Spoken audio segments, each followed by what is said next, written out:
एक बार थोड़ा सा आपको याद दिलाता हूँ पहले कि डीसी के साथ क्या होता था।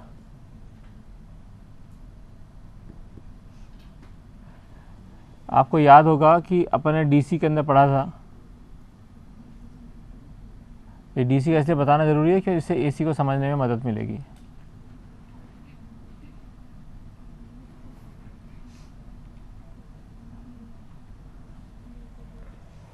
ठीक है, क्या चिंता हो जाती है तुम्हें सुबह से? हैं? अब मान लीजिए ये एक संधारित्र है, ये इसकी प्लेट ए है, ये इसकी प्लेट बी है।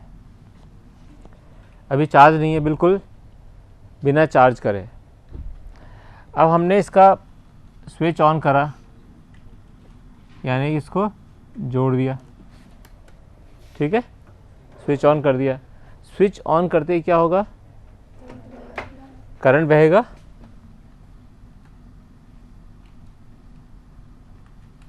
लेकिन करंट इसको तो उलांघ के जा नहीं सकता। करंट कैसे बहता था इसके अंदर? कैपेसिटर में के थ्रू करंट कैसे बहता मानते हैं? क्या होता था कि करंट बहता था? विभवांतर। दोनों प्लेट्स के बीच में जो विभवांतर होता था उसके कारण चार्ज परिवर्तन होता था, और चार्ज परिवर्तन के कारण वो करंट बहता था। तो इसमें करंट बहता था विभवांतर के कारण।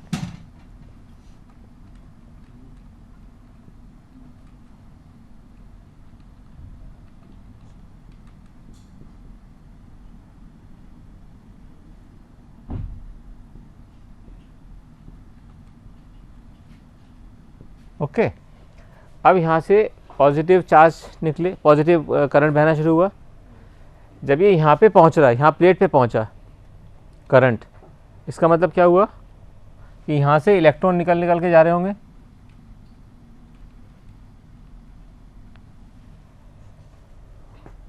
इलेक्ट्रॉन निकल के जब विपरीत दिशा में जाएंगे जब भी तो करंट बहेगा। जब इस दिशा में करंट बह रहा है, इसका मतलब इलेक्ट्रॉन इस दिशा में निकल रहे हैं, इस दिशा में इलेक्ट्रॉन बह रहे होंगे। इस दिशा में इलेक्ट्रॉन बह रहे होंगे तो यहाँ क्या चार्ज बनेगा?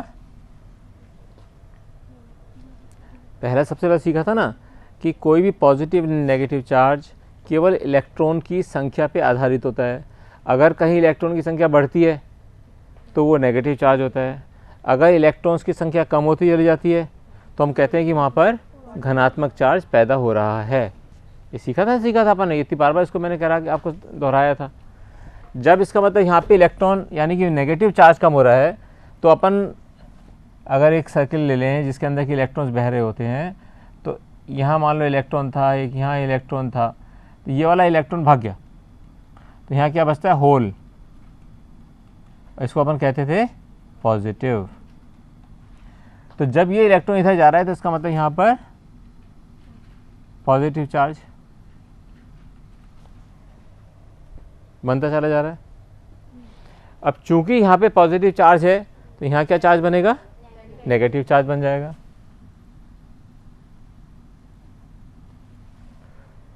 और ये नेगेटिव चार्ज क्या करेगा?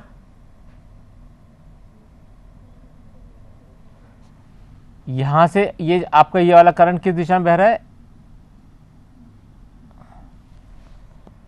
तो जो बैटरी का नेगेटिव चार्ज है, ये नेगेटिव चार्ज क्यों हो रहा है? यहाँ पे नेगेटिव चार्ज क्यों हो रहा है? क्योंकि जब करंट तो इसी तरह पूरे सर्किल में बहेगा ना, तो जब ये करंट इधर आ रहा है आई, तो जो बैटरी के जो यहाँ से इलेक्ट्रॉन्स हैं, बैटरी के इलेक्ट्रॉन्स निकलकर यहाँ आ रहे हैं। समझ में आ गया कैसे कैपेसिटर काम करता है डीसी में? दोबारा दोहराऊं एक बार एक सेंटेंस में, जिससे आपके मन में बैठ जाए। जब हम इन कैपेसिटर प्लेट्स को, जिस पर कि कोई भी चार्ज नहीं है ना, बिल्कुल वी चार्जित है, वी आवेशित है, हमने एक बैटरी से इसको जोड़ा तो करंट इस दिशा में बहने की शुरुआत हुई। यहाँ जब करंट पहुँचेगा तो यहाँ आगे क्रॉस नहीं कर सकता, तो यहाँ के जो इलेक्ट्रॉन्स हैं हमेशा करंट के विपरीत दिशा में बहते हैं, तो ये इलेक्ट्रॉन्स यहाँ से निकलकर इधर आने की कोशिश करेंगे। जब इलेक्ट्रॉन इधर की कोशिश करेंगे तो यहाँ पर इलेक्ट्रॉन्स की कमी हो जाएगी और ये पॉजिटिव चार्ज आएगा। इसी प्रकार जब दोनों के बीच में विभवांतर पैदा हो गया तो अब ये करंट इस दिशा में जा रहा है, तो इलेक्ट्रॉन्स इस दिशा में जाएंगे, तो यानी कि बैटरी के नेगेटिव टर्मिनल से इलेक्ट्रॉन्स इधर पहुंचने लग जाएंगे, यानी कि यहाँ पर नेगेटिव चार्ज बढ़ जाएगा और यहाँ पर पॉजिटिव चार्ज जाएगा। ये बेसिक प्रिंसिपल है कैपेसिटर का। अब इसी कैपेसिटर को हमने जोड़ा एक एसी सर्किट के अंदर।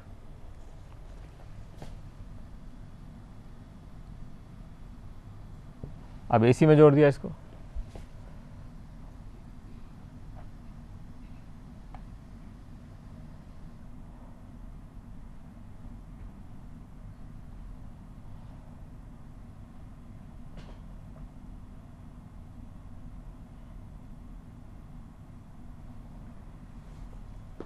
अब एसी में क्या होगा, वहाँ तो अपने सिंपल चीज़ अपन ने बात कर ली, और अपने को यहाँ पता है कि यहाँ पर अपने को जो ईएमएफ अपन दे रहे हैं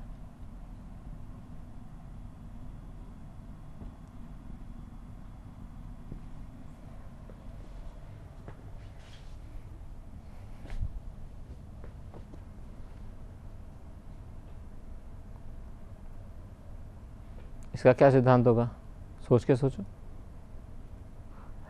क्यों, आधे सर्किट पे तो वो पॉजिटिव है करंट, और आधे में, चक्र के आधे में नेगेटिव है। इसको समझने के लिए थोड़ा सा बिल्कुल इस चित्र का मन में रखना पड़ेगा ध्यान में, ये इसलिए चित्र मैंने यहाँ पे बनाया था। अब मान लीजिए कि ये एसी धारा बह रही है,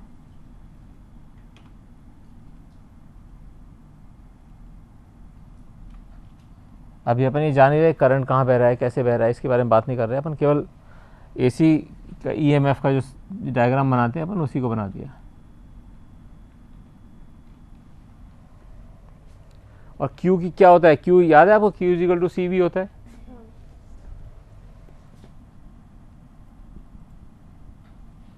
इसका मतलब Q is proportional to V। इसका मतलब Q का भी जो अगर ग्राफ बनाया जाए उसके एक्स वाई एक्सिस के था, तो ये इसके आसपास ही होगा, हो सकता है इसके ऊपर हो सकता है इसके नीचे हो, लेकिन अपन मान के चलते हैं एक बार, चलो थोड़ा समझने के लिए, कि इसके बिल्कुल साथ साथ ही चल रहा है। ये Q का कर्व है मान लीजिए। नींद आ गई क्यों, नहीं आई, पढ़ लो बेटा, ये सब काम आने वाली चीज़ें। अभी तो मुझे भी टाइम मिल रहा है, पता नहीं चुनाव हो जाएंगे उसके बाद टाइम होगा या नहीं होगा।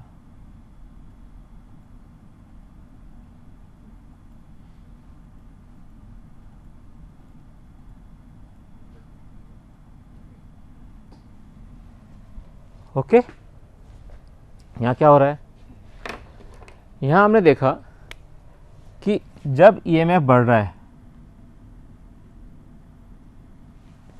ना ईएमएफ, तो उस समय चार्ज भी बढ़ रहा है। इसका मतलब ये, और किस दिशा में बढ़ रहा है, धनात्मक दिशा में चार्ज बढ़ रहा है, धनात्मक दिशा में चार्ज बढ़ रहा है। तो इसका मतलब इस समय यहाँ पर शुरुआत में क्या होगा, यहाँ पर ये पॉजिटिव प्लेट बन जाएगी और ये नेगेटिव बनेगी।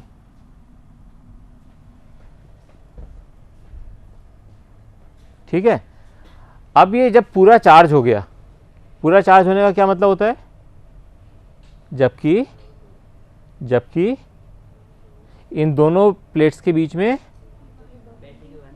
विभवांतर 0 हो जाए, और वो किसके बराबर हो जाए, जो बैटरी सप्लाई कर रही है, जो ईएमएफ सोर्स सप्लाई कर रहा है। यानी कब तक चार्ज होता रहेगा ये,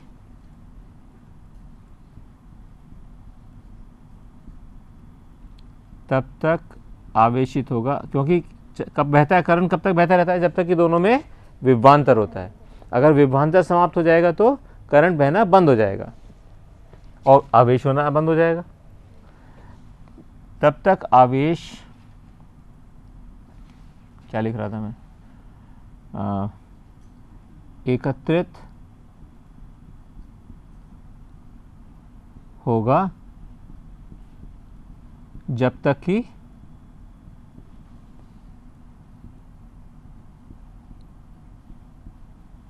ए और बी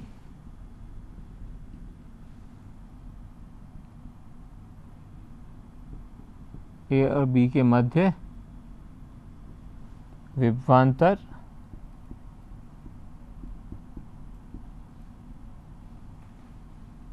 E के बराबर ना हो जाए।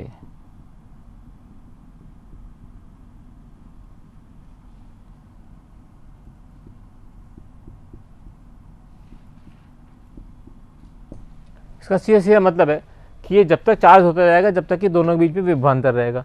जैसे ही विभवांतर खत्म, इसका मतलब वो इस स्थान पे पहुंच गया।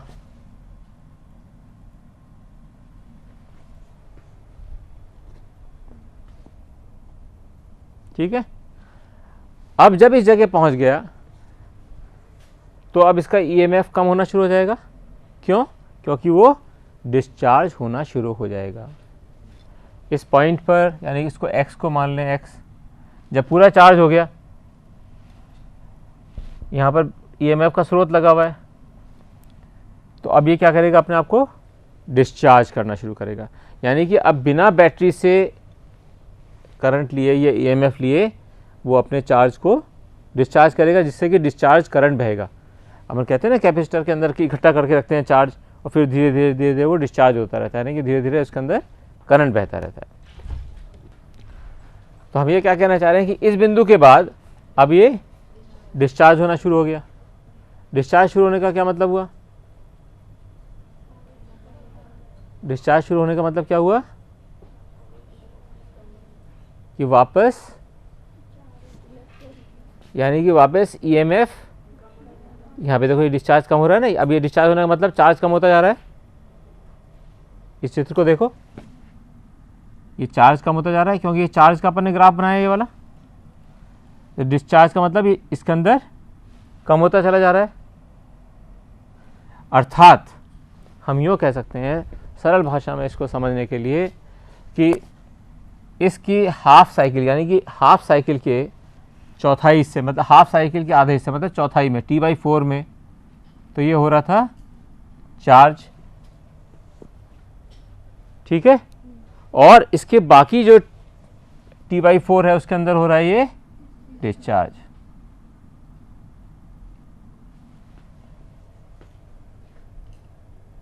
इसी प्रकार जब हम AC हमारा रिवर्स डायरेक्शन में पहुंचेगा, यानी कि जब पॉजिटिव की जगह अब नेगेटिव साइकिल के अंदर पहुंच जाएगा, तो अब ये दूसरी दिशा में चार्ज होगा।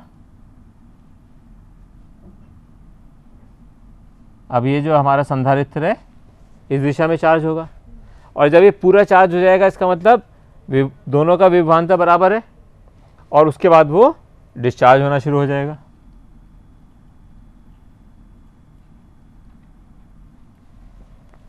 अर्थात AC की एक साइकिल के आधे समय में, आधे समय मतलब ये T/2 हो गया, ये T है, ये 0। आधे समय में संधारित्र एक बार चार्ज हो रहा है और एक बार डिस्चार्ज हो रहा है, एक ही साइकिल के आधे हिस्से में। इस बात को मन में थोड़ा बैठा लेना, ये डायग्राम जैसे बनाओगे याद आ जाएगा आपको। और ये चार्ज वाला डायग्राम हमेशा इसके साथ बनाना, इस सबको हमेशा पता रहे कि चार्ज कब हो रहा है और डिस्चार्ज कब हो रहा है। चार्ज वाला डायग्राम, क्योंकि Q = CV होता है, इसलिए Q = V, तो Q के साथ साथ जो V का बना रहे हो, यानी कि जो EMF का बना रहे हो, उसके साथ साथ वाला। समझ में आ गया फ़र्क क्या हुआ इसके अंदर? इसके अंदर तो हमने देखा था कि जैसे पॉजिटिव करंट बहा तो इलेक्ट्रॉन्स बहे, ये पॉजिटिव हो गया, ये नेगेटिव हो गया, उसके बाद डिस्चार्ज हो गया, उसके बाद दोबारा फिर चार्ज होना शुरू हुआ। यानी कि एक ही दिशा में करंट बहता रहा, करंट केवल इसी दिशा में बहता रहा जिस दिशा में दिखाया हमने। यहाँ करंट फ़र्क हो गया, यहाँ तो पॉजिटिव दिशा में बह रहा था और यहाँ पर नेगेटिव दिशा में बह रहा है। दोनों स्थितियों में एक बार, यानी एक जो ऊपर बह रहा है, एक श्रृंग के समय आधे समय वो चार्ज हो रहा है और आधे समय डिस्चार्ज हो रहा है, यानी कि T/4 टाइम के लिए वो चार्ज हो रहा है और T/4 टाइम के लिए वो डिस्चार्ज हो रहा है। ये कंसेप्ट समझ में आ गया? अब अपन लेंगे कि E और I इसके अंदर इक्वेशन कैसे निकलती है। हम लोग जानते हैं कि E = क्या लिखा हमने?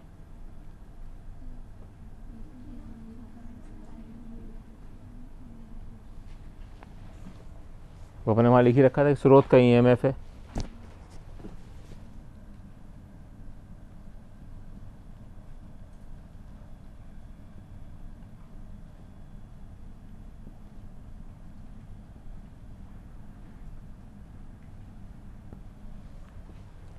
अब हम क्या जानते हैं, Q is equal to C we.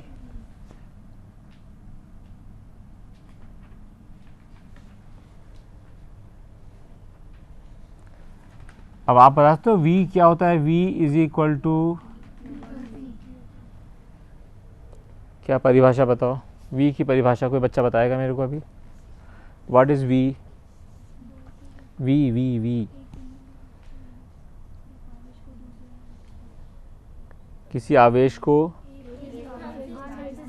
वहाँ से अनंत से, पॉजिटिव चार्ज को अनंत से लाने में किए गए कार्य को, यानी कि कार्य अपॉन चार्ज, कार्य को प्रति यूनिट चार्ज, यानी एक यूनिट चार्ज को अनंत से लाने के लिए जितना जो कार्य करते हैं उसको कहते हैं हम V। तो हम यहाँ पे अगर हम V कहें तो क्या कहेंगे, मान लो एक छोटा सा चार्ज लेके आ रहे हैं, क्यू नहीं dq ला रहे हैं मान लीजिए, तो क्या होगा अपॉन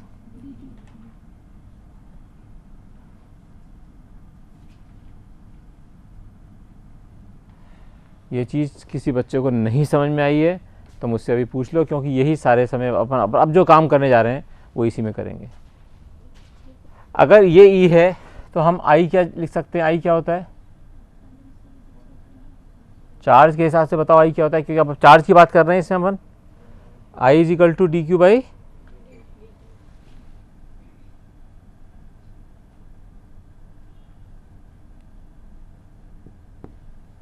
अभी 3 इक्वेशन लिखी हुई है हमारे पास। अब हमारी I की इक्वेशन क्या होगी, कौन बच्चा बताएगा।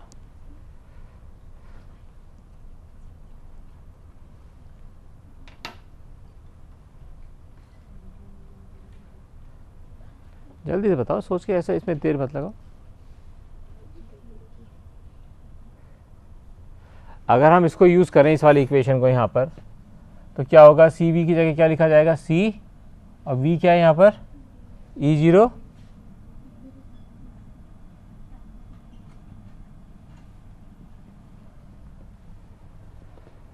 ये सही है या नहीं, कौन बच्चा बताएगा।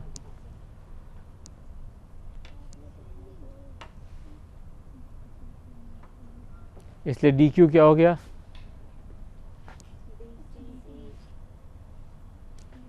इस वाले से बताओ ना देख के। अपने को ये चाहिए I is equal to D Q by D T. अब अपने को पता चल गया ये V है और ये इज इक्वल टू किसके बराबर है, D W by D Q के। अब बताओ D Q by D T क्या होगा।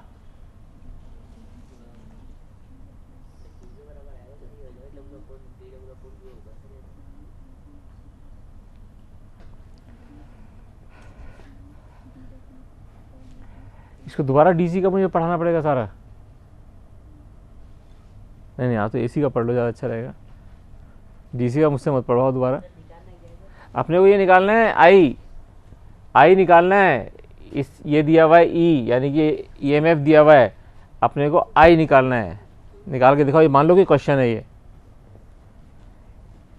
2 मिनट का क्वेश्चन है। It will not take more than 2 minutes.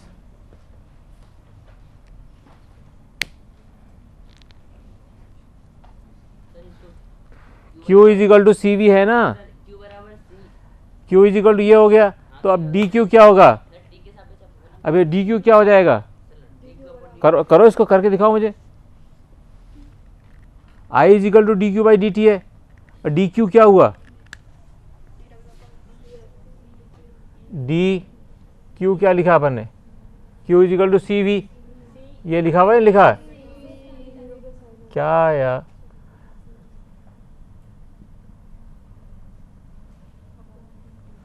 Upon D T. इतनी सिंपल सी बात है, इसमें क्या दिमाग लगा रहे हो। हाँ तुम बोल रहे थे, सब बच्चों से बुलवाना चाह रहा हूँ।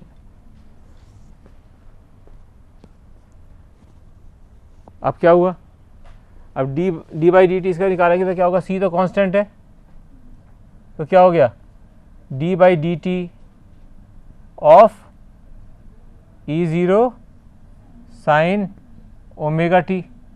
ई ज़ीरो भी कांस्टेंट है,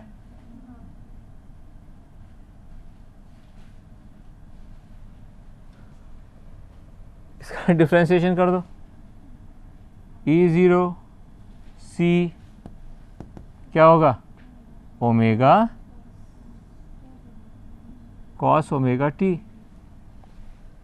तो क्या आ गया आई इज इक्वल टू, और अपन इस मात्रा को क्या कहना चाहते हैं, हमेशा आई को क्या कहना चाहते हैं, आई इज इक्वल टू क्या लिखना चाहते हैं, किस फॉर्म में लिखना चाहते हैं, हम लिखना चाहते हैं इसको I is equal to I zero cos omega t लिखना चाहते हैं, जहाँ पे कि आई ज़ीरो क्या हो गया, जहाँ आई ज़ीरो आयाम अथवा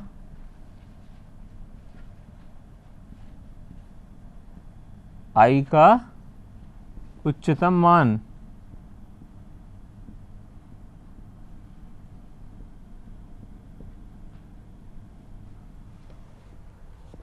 ठीक है। तो यहाँ पे आई ज़ीरो क्या हो गया, ई ज़ीरो सी ओमेगा,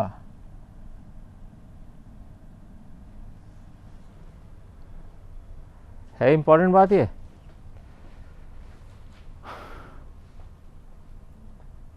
इसको कैसे लिख सकते हैं, अब क्यों लिख सकते हैं पहले उसे पूछो। अपन ये चाह रहे हैं किसी भी चीज़ के अंदर अपन जानते हैं कि करंट इज इक्वल टू विभवांतर या विभव अपॉन प्रतिरोध, प्रतिघात, यहाँ प्रतिघात है वहाँ प्रतिरोध बराबर है। अपन ये चाह रहे हैं कि इस रूप में आ जाए करंट, तो इसको यहाँ क्या लिख सकते हो, मान लो विभव तो है आपका ई ज़ीरो अपॉन वन अपॉन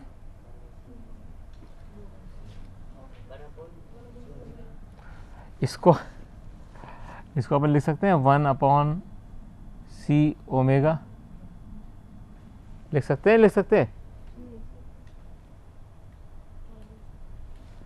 अब इस फॉर्म में आ गया ना, देखो विभव अपॉन प्रतिघात, करंट को हमने किस फॉर्म में लिख लिया, विभव अपॉन प्रतिघात। इसका मतलब प्रतिघात क्या हुआ, संधारित्रीय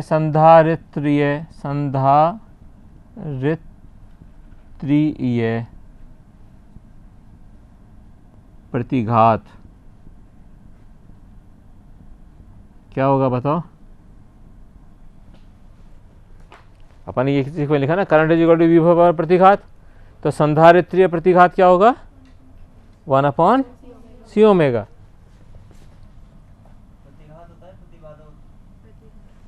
क्या देखो, जब तक ये अकेले अकेले होंगे तब ये करंट को मारने की कोशिश कर रहे हैं, प्रतिघात। जब ये कोई से भी एक रेजिस्टेंस और ये कोई से भी दो साथ होंगे तो उसके अंदर बाधा उत्पन्न करना चाहेंगे, क्योंकि जिस समय एक समय में तो एक दे रहा होगा, उसको सपोर्ट दे रहा होगा आधे सर्किट में कैपेसिटर, रेजिस्टेंस उसके अंदर बाधा डाल रहा होगा, कैपेसिटेंस उसको क्या नाम है प्रेरक उसको डिफरेंट उसमें दे रहा होगा, तब कहेंगे हम प्रतिबाधा, यानी कि वो बाधा डाल रहे हैं, कोशिश कर रहे हैं बाधा डालने की। यहाँ तो ख़त्म ही कर देते हैं, यहाँ तो इसको यहाँ चार्ज हो रहा था, इसने कहा अच्छा यहाँ तक पहुँच गया बेटा, ले इसको हम जीरो कर देते हैं वापस। प्रतिघात मीन्स इसको ख़त्म, समाप्त कर देना। लेकिन जब कोई से भी दो कॉम्बिनेशन लगे होंगे तब क्या कहेंगे, प्रतिबाधा। क्यों, क्योंकि वो उसके करंट के फ्लो में बाधा उत्पन्न कर रहे हैं। लेकिन एक समय जब वो इंडक्टर कर रहा है minus L D by D T, वो तो पूरी आधी साइकिल में कर रहा है, लेकिन आधी की चौथाई में ये पॉजिटिव कर रहा है, ये चार्ज दे रहा है, वापस दे रहा है ना, डिस्चार्ज हो रहा है तो चार्ज दे रहा है सर्किट को। तो उसकी जो L D by D T की जो प्रतिबाधा थी, यानी कि जो प्रतिघात था, उसको कुछ कम करने की कोशिश कर रहा है। अभी इसको पढ़ेंगे, इसको दोलन कहते हैं। जब अगर किसी भी सर्किट के अंदर मान लीजिए आपने ये भी लगा दिया और ये भी लगा दिया, ये पढ़ेंगे अभी अपन। मैं इसको अभी आपने बात उठा दी इसलिए मैं कह रहा हूँ, नहीं तो मैं नहीं कहता। अब क्या होगा जब इसे वहाँ, तो ये तो minus L D I by D T करेगा ईएमएफ, और यहाँ ईएमएफ क्या पैदा हो रहा है, ई ज़ीरो साइन ओमेगा टी। ये जो चार्ज पैदा कर रहा है 1/4 साइकिल में, जैसे ही ये शुरू करेगा इसको माइनस, तो यहाँ पे ये 1/4 साइकिल के अंदर पॉजिटिव, ये इसको पॉजिटिव कर रहा होगा, ये इसके अंदर पॉजिटिव कर रहा है। अब इसको डिटेल में पढ़ेंगे, इसको एक पूरा एक पीरियड इसी बात के लिए है। तो अब क्या होगा, ये पॉजिटिव भेजेगा और ये नेगेटिव भेजेगा, तो इसकी टोटल इफेक्ट तो कम हो जाएगा, करंट को कम कर देगा, लेकिन करंट को ज़ीरो नहीं करने देगा। जबकि अकेले अकेले दोनों जो हैं इसको प्रतिघात करते हैं। ओके, हाँ, तो संधारित्र प्रतिघात 1/c ओमेगा, और इसको हम कहते हैं XC। XL क्या कहा था अपन ने, XL क्या था, अब यहाँ पर चीज़ क्या आ गई, XC। XC is equal to 1/ क्या हुआ, ओमेगा C। क्यों हंसी आई, कुछ भी हंसी, अच्छी हंसी सबको सब बांटनी चाहिए, हंसना ही तो सबसे मुश्किल है। अच्छा, अब अपने पास देखो कि क्या हुआ कि XC इज इक्वल टू, ये बहुत इंपॉर्टेंट चीज़ अब करने जा रहे हैं अपने समय, ओमेगा C। इससे क्या पता चलता है कि XC is proportional, inversely proportional to 1/ omega. Omega क्या होता है, यानी कि 2 पाई न्यू।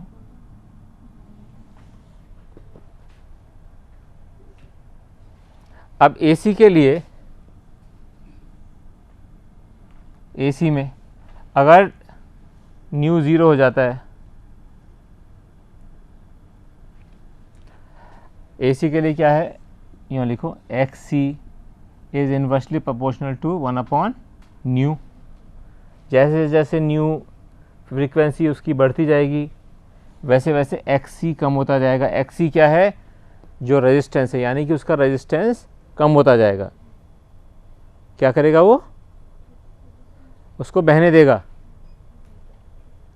सोचो मैं क्या बोल रहा हूँ, जो बोलता हूँ ज़रूर ध्यान से सोचा कर, मतलब मैं चाहता हूँ सोचने के अंदर अपने दिमाग लगाना चाहिए अपने को। अब क्या कर रहा है ये, हम कह रहे हैं कि XC is equal to 1/ mu. इसका मतलब क्या हुआ कि अगर फ्रीक्वेंसी बढ़ा रहे हैं तो XC क्या हो रहा है, कम हो रहा है। XC क्या है, प्रतिघात, यानी कि रोकने की शक्ति कम हो रही है जैसे जैसे फ्रीक्वेंसी, यानी कि AC जैसे जैसे बढ़ रहा है, रेजिस्टेंस यानी प्रतिघात कम हो रहा है, यानी कि AC को वो अपने अंदर बहाने की अनुमति दे रहा है, AC को अपने की बहने की अनुमति दे रहा है। अब DC में क्या होगा, अगर मान लीजिए DC हो, तो DC में क्या होता है, फ्रीक्वेंसी, कल बताया था ना, DC में फ्रीक्वेंसी क्या होती है, ज़ीरो, बिकॉज परिवर्तन नहीं होता ना, साइकिल के रूप में नहीं बहता, उसकी क्या होती है, फ्रीक्वेंसी ज़ीरो। अगर फ्रीक्वेंसी ज़ीरो है तो XC क्या होगा, XC होगा प्रोपोर्शनल टू 1/0। 1/0 क्या होता है, इन्फिनिटी, यानी कि XC is equal to infinity का क्या मतलब हुआ, XC के इन्फिनिटी का मतलब क्या होगा, XC is equal to infinity का मतलब XC का बहुत ज़्यादा वैल्यू हो गई। XC की बहुत ज़्यादा वैल्यू का क्या मतलब हुआ, प्रतिरोध ज़्यादा हो गया। इसका मतलब DC को वो बहने से रोकेगा। इसलिए जो संधारित्र होता है उसमें डीसी नहीं बह पाता, संधारित्र में इसलिए डीसी नहीं बह पाता, केवल एसी। जबकि अपन ने प्रेरक के लिए क्या किया था, प्रेरक में था क्या था, प्रेरक में डीसी बह पा रहा था, एसी नहीं। क्यों? कल अपन ने देखा था कि एक्स एल इजिकल टू, ये यही देख लो जल्दी से, कोई दिक्कत नहीं है, X L is equal to omega L is equal to 2 pi nu L. तो यहाँ पे X L is equal to proportional है, यानी कि एसी के लिए तो जैसे जैसे फ्रीक्वेंसी बढ़ती जाएगी एक्सएल बढ़ता जाएगा, ठीक है। डीसी के लिए क्या होगा, 0, तो एक्सएल 0 हो जाएगा, फॉर डीसी एक्सएल 0 हो जाएगा। एक्सएल 0 का मतलब प्रतिरोध 0 हो जाएगा, प्रतिरोध 0 का मतलब पधारिये सा। समझ में आ गया? इसको ऐसे याद रखना, इसको रटना नहीं चाहिए कभी भी। सिंपल अपने पास जब दोनों फार्मूले हैं इसी से निकाल लो। एग्जाम में ये बहुत बार आता है, इसलिए कंफ्यूज मत हो कभी भी। ये अपने दोनों फार्मूले जो इनको यूज़ कर लो, बस ये पता होना चाहिए अपने को कि जो डीसी है उसके अंदर फ्रीक्वेंसी 0 होती है। इतनी सिंपल सी बात है। कहीं भी कुछ कठिन सी बात लगे तो मुझे बता दिया करो। वैसे ये सब चीज़ें लिख के रखना है, क्योंकि किताब में मिलेंगी नहीं आपको ये सब चीज़ें, फिर आप वहाँ ढूंढते रहोगे एग्ज़ाम के टाइम पे। और उसमें मेरा फ़ोन भी पता नहीं बंद मिले आपको। हाँ, ये अब पूछो ना, इसमें क्या हुआ, जैसे ही अब पूरा चार्ज हो गया तो उसके बाद क्या हुआ, धारा नहीं बहती। याद है अपने को एक सर्किट अपन ने एक एनालिसिस किया था, याद करो, एक सर्किट बनाया था अपन ने।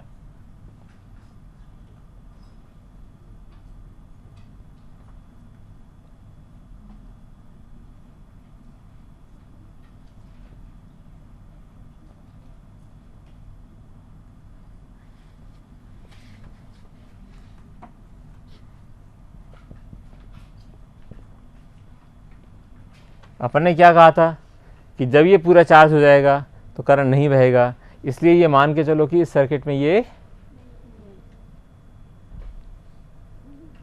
और फिर अपन ने देखा था ये तो बहुत इजी हो गया था, इसका सिंपल हो गया था करना इसको। ये वही चीज़ है, सेम, कोई परिवर्तन नहीं, सिद्धांत तो वही रहेगा। ठीक है बच्चे, सेटिस्फाई है सचिन या नहीं? अच्छा, अब इसको अपने को दो चीज़ अपन को निकल के आ गई कि E is equal to E0 sine omega T और I is equal to I0, इसको क्या लिख सकते हो, I0 sign 90 minus theta.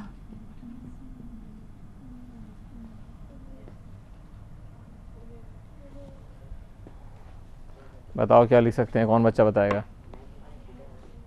Sign cos theta is equal to sine 90, और इसको मैं यूँ लिखूँ तो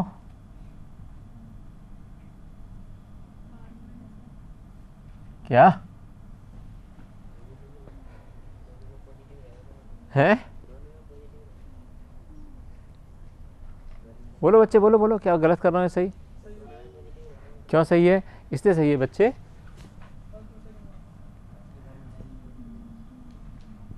इन दोनों में साइन की वैल्यू पॉजिटिव होती है। अब अगर हमने यहाँ पे 90 प्लस ओमेगा टी क्यों लिखना चाह रहा हूँ मैं, 90 माइनस थीटा क्यों नहीं लिखना चाह रहा, जबकि दोनों में 90 माइनस थीटा लिखना चाहिए मुझे। मैं क्यों बेईमानी करना चाह रहा हूँ आपके सामने, है बेटे?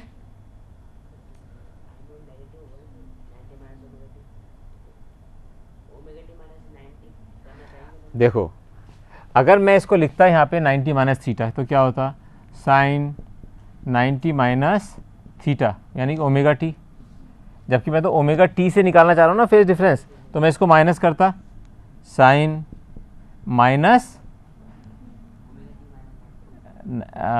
Omega T minus 90 degree.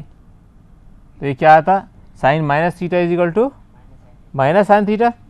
तो क्या हो जाता है minus sine omega T minus 90। तो अब आप क्या करते, पहले तो 90 डिग्री घटाते, फिर उसको उल्टा करते, यानी डबल एक्सरसाइज करनी पड़ती। देख रहे हो, अब अपन ने लिया 90 प्लस थीटा, 90 प्लस थीटा में तो थीटा प्लस 90 लिखो या 90 प्लस थीटा लिखो, बराबर है। निष्कर्ष निकल रहा, डायग्राम बना के दिखाओ चलो। माइनस साइन क्या निकला था, क्या निकाला 90 ओमेगा टी माइनस, लो बनाओ इसका डायग्राम, बना के दिखाओ।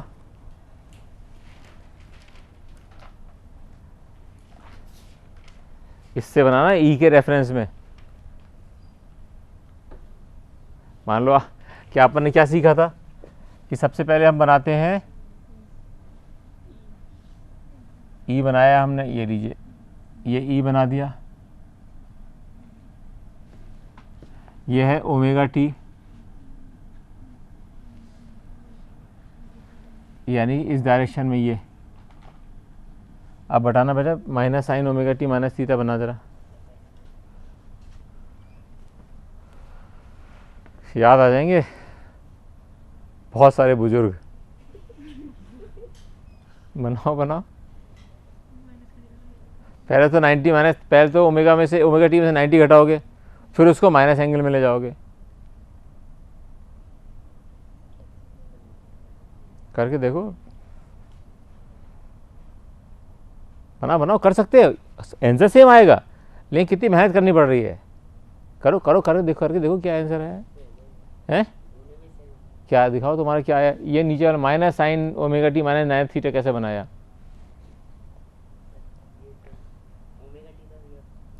हाँ हाँ हाँ, तो फिर इतनी मेहनत करने की जरूरत क्या है, अपन सीधी सीधी बात करो ना, साइन 90 प्लस ओमेगा टी, अपन ने ये लिया ओमेगा टी, यहाँ पे आ गया, आई का क्या करेंगे, इसमें 90 डिग्री जोड़ेंगे, ओमेगा टी में 90 डिग्री जोड़ेंगे, यानी कि इससे अपन 90 डिग्री जोड़ना है, और इससे छोटा होगा, यह आई का कर्व होगा, ई का कर्व ये होगा आई का कर्व, ठीक है। और ये होगी, इसकी लंबाई की वैल्यू कितनी होगी,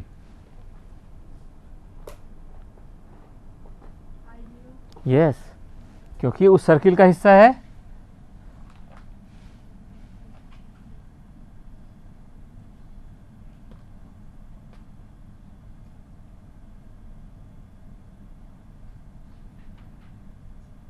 यह है I0,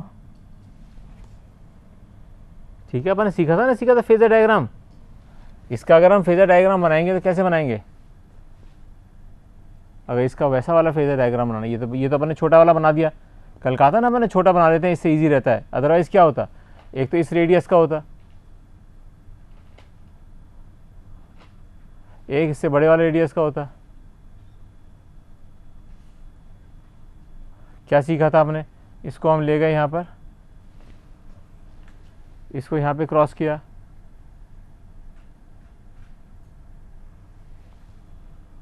ठीक है, तो ये आ गया हमारा, बड़े वाले को ले गए, यहाँ किया, ये जहाँ पे यहाँ पर आएगा omega T minus theta.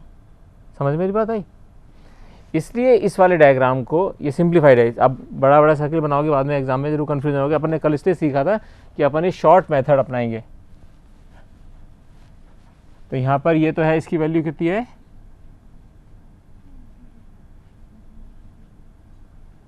I0, और इसकी वैल्यू है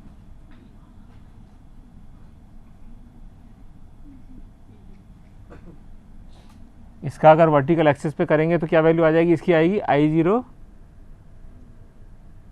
साइन ओमेगा टी, और इसको अगर हम यहाँ करेंगे तो E0, ये क्या आएगा यहाँ पर, ई का तो आ जाएगा साइन ओमेगा टी, अरे ये ओमेगा टी है तो ये क्या हुआ 90 माइनस ओमेगा टी, और ये 90 ओमेगा टी है तो ये ओमेगा टी। तो इसका प्रेक्षण इस पे करेंगे तो ओमेगा टी से तो आएगा कॉस ओमेगा टी, तो आई जीरो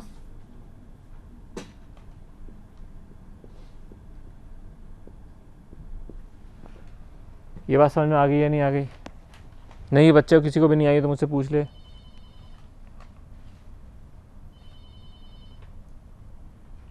क्या किया हमने पहले, दोबारा बना देता हूँ। देखो कैसे इसको स्टार्ट किया, हमने एक लाइन खींची दोनों, ओमेगा टी एंगल पे हमने ई बना दिया, यानी कि ये हो गई वैल्यू E0 ओमेगा टी पे। फिर हमने कहा आई क्या है, I0 साइन 90 प्लस ईटा, इसका मतलब cos omega T, sine 90 plus omega T, omega T में 90 डिग्री का एंगल जोड़ा। ये हमेशा याद रखना, इसमें 90 डिग्री का एंगल जोड़ दिया। ये अभी इसकी ज़रूरत नहीं पड़ रही, लेकिन अब तीनों एक साथ जोड़ेंगे ना जब ज़रूरत पड़ेगी, इसलिए आपको बार बार याद रखना चाहिए। ये हो गया I0। इसका अगर हम x एक्सिस पे प्रोजेक्शन करते हैं और y एक्सिस पे प्रोजेक्शन करते हैं तो ये आएगा E0 साइन ओमेगा टी। क्यों? क्योंकि ये 90 माइनस ओमेगा टी होगा। इसका प्रेक्षण करेंगे तो क्या होगा, कॉस 90 माइनस ओमेगा टी, इसका मतलब साइन ओमेगा टी। यहाँ पर ये एंगल है ओमेगा टी, इसका यहाँ प्रेक्षण करेंगे तो I0 कॉस ओमेगा टी।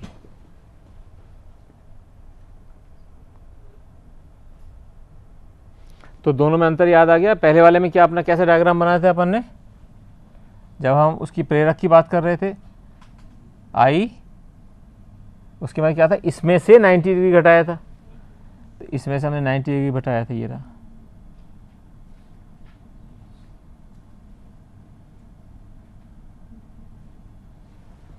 ये इस तरह से था, ये इस तरह से। ये दोनों का ध्यान रखना है, क्योंकि जैसे सर्किट अब जोड़ना शुरू करेंगे अपन, और अगर हम जब कहते हैं आई और आर होता है तो कैसे दिखाते हैं, एक ही साथ होते हैं एक ही लाइन में। यानी कि अगर ये हमने बनाया ई तो आई भी इधर ही होगा,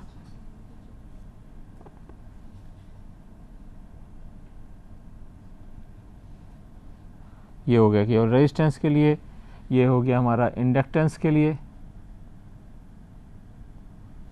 और ये हमारा हो गया कैपेसिटेंस के लिए।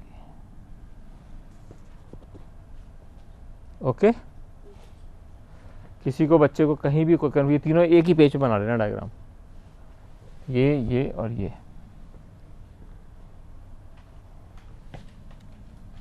इधर से ओमेगा टी ये है, इस ओमेगा टी में से 90 डिग्री घुमा रहे हैं, घटा रहे हैं।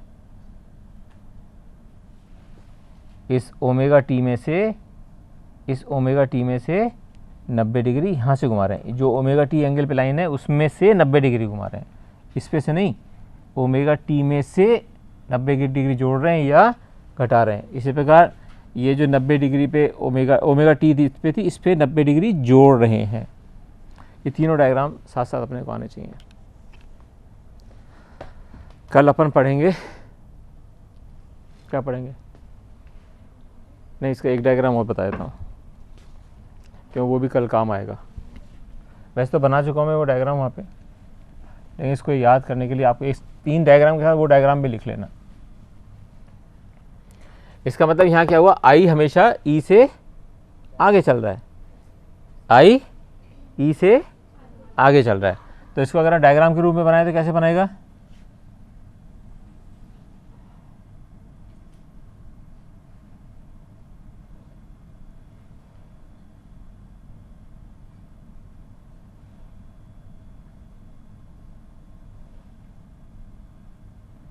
पहले क्या बनाते हैं, ई,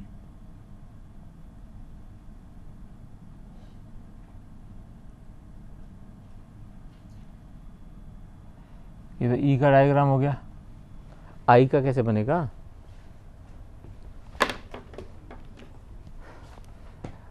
आई का पीक ई के पीक से 90 डिग्री पहले पहुंच जाएगा। ये 0 है, ये 90 है, ये 180 है, 270 है और 360 है। तो इसका पीक यहाँ पहुंचा ना, तो आई का पीक इससे 90 डिग्री पहले पहुंच जाना चाहिए। इसका मतलब कहाँ पहुंचना चाहिए, करीब करीब यहाँ पे छोटा बनेगा ना इससे, तो इसका पीक पहुंच जाना चाहिए यहाँ पर।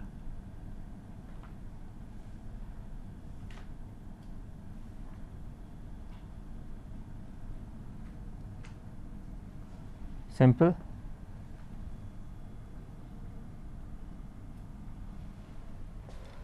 आई का पीक इसके पीक से 90 डिग्री पहले पहुंच गया, ठीक है।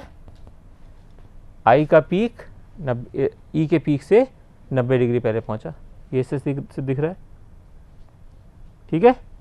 और अपन ने कहा था कि Q = CV, तो जब अपन इसका चार्ज बनाते हैं तो इसके अंदर हमेशा चार्ज का भी डायग्राम बना लेना चाहिए, और V है जो V के साथ साथ बना देना चाहिए। जो V का डायग्राम है उसी के साथ साथ डैश करके बना दो, क्योंकि Q CV है, यानी Q V के प्रोपोर्शन है। जैसे जैसे V बढ़ेगा घटेगा वैसे Q बढ़ेगा घटेगा। क्यों, आप वैसे भी जानते हैं कि चार्ज विभवांतर, चार्ज से विभवांतर क्रिएट होता है और विभवांतर से करंट बहता है। तो अपन ने इसके अंदर चार्ज का भी हमेशा बनाने के लिए हमेशा इसको इसके पास पास बना लो।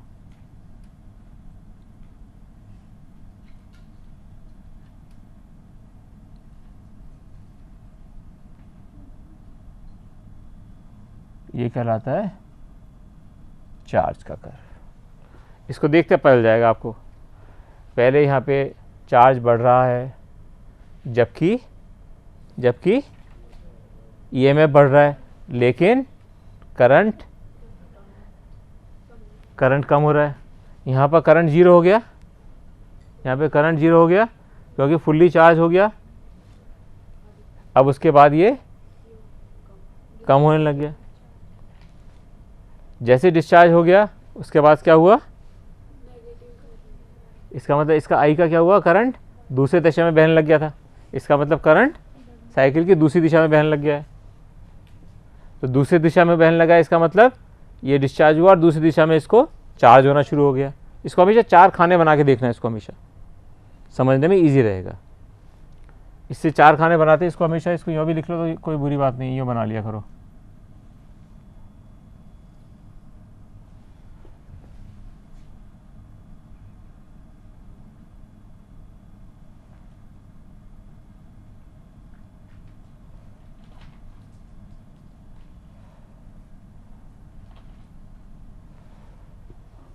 इससे बिल्कुल सरल रहेगा। इस तरह से डायग्राम बनाओगे ना इसको, तो आपको समझने में बिल्कुल ईजी रहेगा।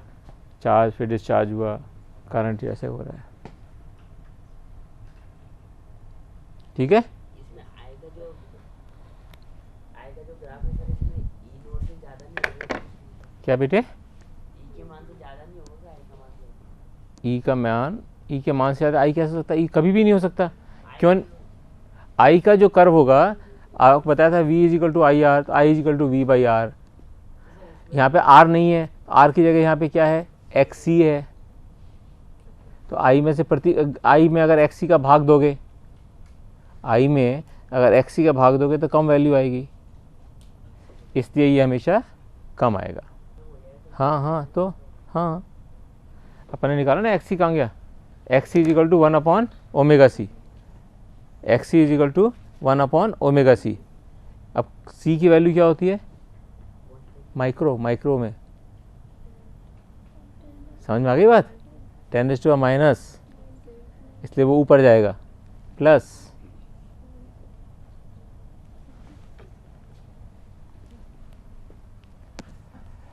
ओके बच्चों, आई टेक लीव टुडे। आज जल्दी जाना है, लेकिन अपने बहुत सही जगह पहुंच गए। अब अपन कल करेंगे एक